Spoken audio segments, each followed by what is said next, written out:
I'm an artist. Um, I have been an artist for almost 2 decades now.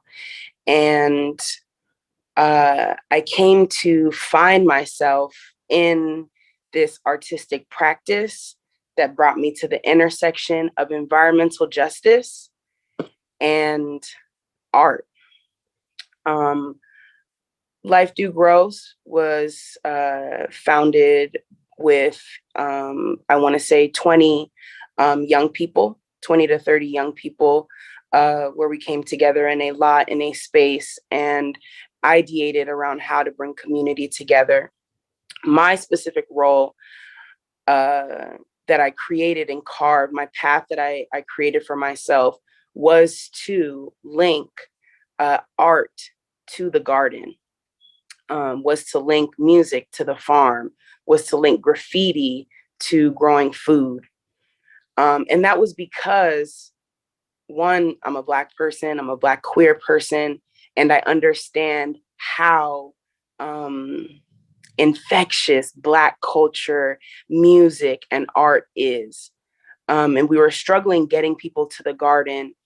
And my first instinct, of course, was to host art shows, to host open mic events, to host some of these cultural productions that I knew grew my love for art and grew my love for understanding the world and its social injustices.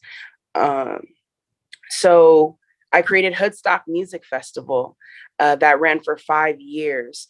And Hoodstock was a music festival that really brought a space for volunteerism, arts and culture, and some political organizing, because it was very important that Black and Brown people were accessing the garden.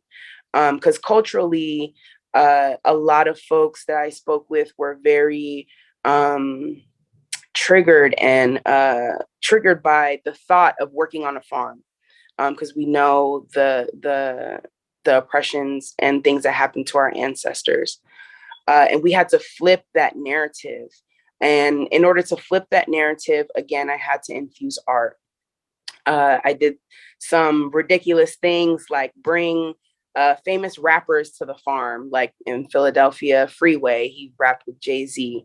And that was able to bring more, specifically young Black men, as a part of the programming. We saw a large influx in folks who were not, and specifically young people who were not interested in farming or gardening, but were really interested in the arts and culture aspect. So I had to upkeep that and really build partnerships around that. Once the farm was really, it was jumping, all the events, all the people, I really had to get focused. I got focused by creating space for people that had my same identity. I felt like we were missing Black and brown queer people in a space that was so beautiful, that was filled with so much arts and culture, and was able to work with a couple different organizations to pilot some different outdoor specific parties for queer people in the community. And that took off, and that was beautiful. That was just, I think, the tip of the iceberg, really understanding that Black and brown queer people are at the forefront of organizing against social justice. It started with just a party, but I believe even that party was called The Party is the Protest. And that was really just explaining and bringing in the theme of that us as Black and brown queer people, our existence is subversive, our existence is a protest to the oppressions at large, the systems at large. And that really paved the way for when my wife and I were had a sister that was affected by Hurricane Maria. And We organized our folks together, and we were the first responders. When there was ships sitting in the middle of the ocean with all of the supplies for folks in Puerto Rico, we got on planes. We were able to lead folks, got on planes with huge bags of tools and supplies and water filters. And it was queer people of color who were at the center of that organizing. And then again, during the pandemic, my our co-op Holistic Art, we were able to work with our friends and family to be at the center of the mutual aid that was happening. My wife created a program called the Free Brunch Program, and giving away, hundreds of pounds of food to family. And it was queer people at the center of that. And from that was also created Bunny Hop PHL, which now is an organization that is giving away hundreds of pounds of food weekly. And again, queer people of color are at the center of that organizing. So from my early career, co-founding Life Do Grow, to now being at the Center for Cultural Power, understanding what cultural power means and how creativity and art is the underlying part of that. But as I'm moving throughout the industry, as I'm moving through my organizing spaces, again, even though, listening to some of the reports on how queer people of color are the most marginalized, I'm really interested in answering the question of, yes, we are the most marginalized, but we are also showing up for each other the most. When we did not have food stamps, when the government was not showing up, it is our queer Black and brown family that delivers groceries to our queer Black and brown family. So we've had to create a culture around family ties and around mutual aid way before the pandemic, because we are the most marginalized, and those survival tactics and survival skills are something that is just built into our everyday lives. It's not a nonprofit. It's not a theory of change.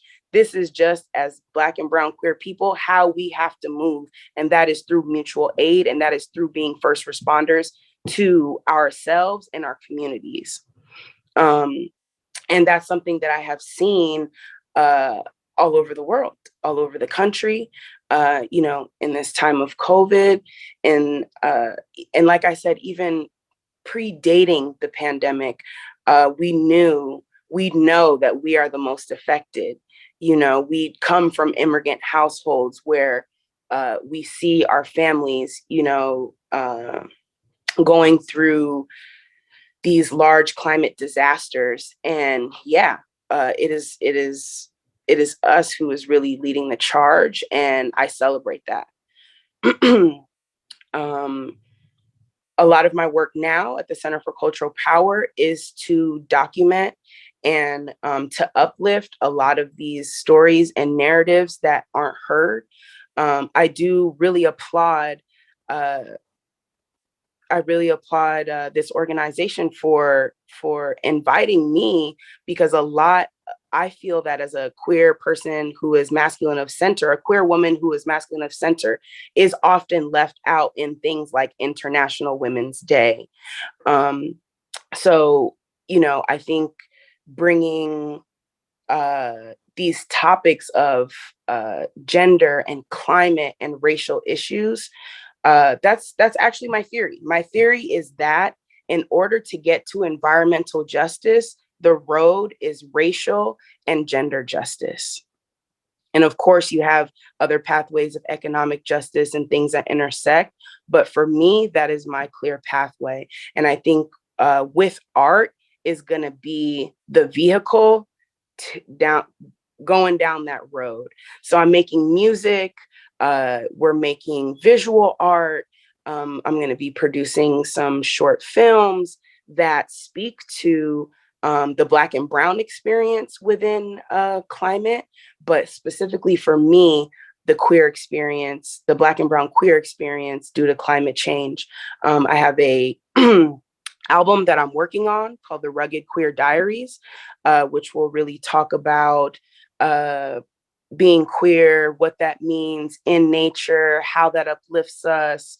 It'll talk about my wife's and I experience of living outdoors during COVID while everyone was inside, because we lost our housing. So we had to camp on our land until we found housing. So that is definitely a climate issue. And I'm going to be uplifting that story within the Rugged Queer Diaries. I also have an EP that I already dropped called the Environmental Protection Ancestry, EPA, and that can be found on Apple Music and Spotify. And that EP really talks about reparations.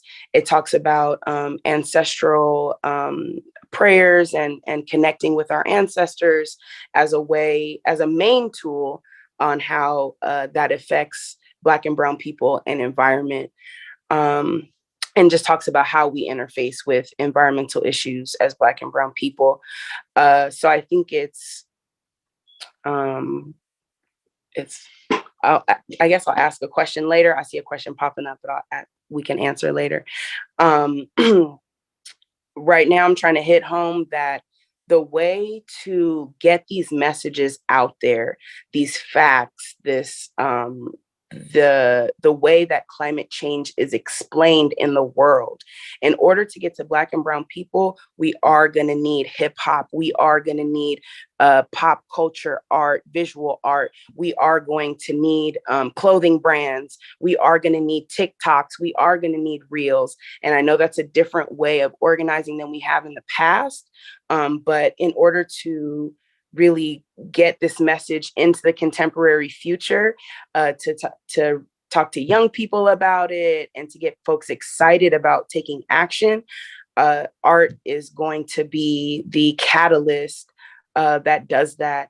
And I hope you guys can continue to follow my work, and please continue to dive in around different documentaries or visuals, or even your favorite rapper is talking about land reclamation and environmental issues. So, as we are kind of exploring on ways to inspire you to get active, I definitely give you the charge of finding some art that can inspire you today to take one extra step towards climate change and climate justice.